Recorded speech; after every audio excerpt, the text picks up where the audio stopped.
Line से पीछे कर दिया। वो परिपक्व था, वो सक्षम था। एक दो स्लाइड है फिर मैं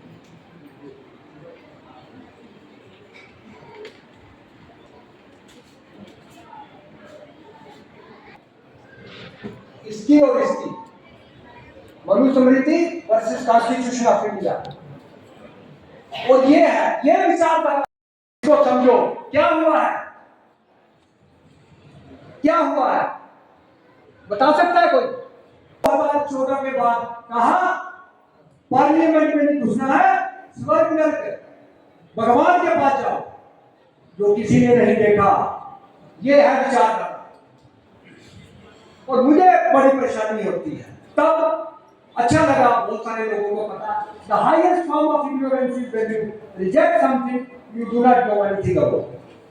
आप मेरे जैसे, उत्तमा जैसे, बदल जैसे लोगों के आर्गुमेंट को आउटराइटली रिजेक्ट। अम्बेडकरवादी मूवमेंट को इस देश की जो समाज है उसमें हमने प्रचलित कर दिया है। हमने जो करना था हमने कर दिया, और कहते हैं कि हम बहुत बड़े अम्बेडकरवादी हैं, परंतु बहुत सारे ऐसे लोग हैं जिन्होंने बाबा साहेब अम्बेडकर द्वारा लिखी हुई स्वयं की पुस्तकों का में से शायद एक का भी अध्ययन नहीं किया है। तो जो लोग उस सामाजिक प्रयोजन से अपने आप को जोड़े हुए हैं, उनसे मेरा ये निवेदन है कि कम से कम एक पुस्तक, बाबा साहेब अम्बेडकर की एक पुस्तक का अध्ययन वो जरूर करें, और उसमें एक पुस्तक को ही पढ़ के अगर वो सूक्ष्म और फोकस माइंड से उस पुस्तक को पढ़ेंगे, दिमाग से उस पुस्तक को पढ़ेंगे, तो उनके दिमाग पर मकड़ी के जो जाले पड़े हुए हैं वो अपने आप ही साफ हो जाएंगे। उनको एक क्लियर विजन प्राप्त होगा सोचने का। बाबा साहेब लिखते हैं कि जो मनुष्य है और उसके जो विचार हैं वो भी मर जाते हैं अगर उनको वहन करने वाले लोग उस समाज में नहीं होते।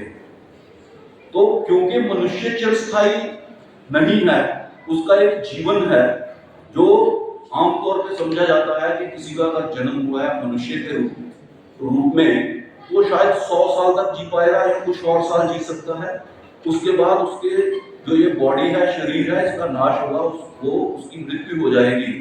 परंतु मेरा ये मानना है, और बाबा साहेब अम्बेडकर और बहुत बड़े बड़े लोगों ने जो वैचारिक चिंतन किए हैं, उसके आधार पर उनका ये निष्कर्ष है कि जो मनुष्य का जीवन है उसमें जो फ्रूटफुल ईयर है, उसके पास जो समय की सीमा है वो मात्र 30 या 35 बरस ही होती है।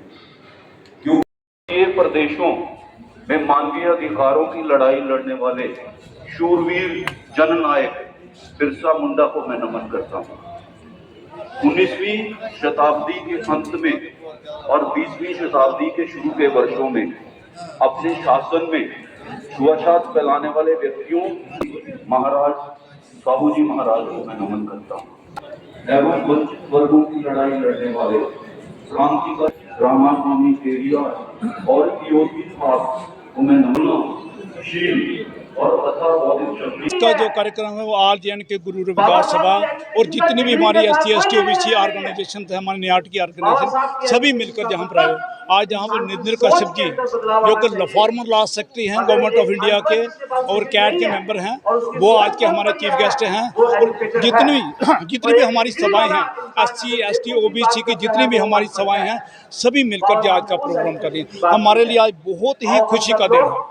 क्योंकि आज बाबा साहब की बदौलत जो कुछ है, चाहे नारी जाति की बात करें, नारी जाति के मुक्तिदाता बाबा साहब हैं। क्योंकि भारतीय नारी का कोई सम्मान नहीं था, नरक का द्वार समझा जाता, लेकिन बाबा साहब ने उन्हें कहा भीम राव ने जग जननी दा एडा मान बताया जिन्हों पैरों की जुत्ती कहते सिर दा ताज। आज हमारी औरतें सिर का ताज है, PM है, DM है, CM है, बाबा साहब की बदौलत हैं, संविधान की बदौलत हैं। तो आज हमको छत नमन करते हैं और पूरे देशवासियों को, पूरे विश्ववासियों को बहुत बहुत बधाई, बहुत बहुत बधाई। यही हमारे लिए दिवाली है जी। आज के कार्यक्रम में क्या कुछ खास किया जा रहा है? आज के यहाँ पर हमारा कल्चरल प्रोग्राम था और हमारे जितने भी स्पीकर्स हैं सारी जो हमारी SC/ST OBC के उनके प्रेसिडेंट्स बोले हैं, और एक कल्चरल प्रोग्राम भी था, बाबा साहब के ऊपर था।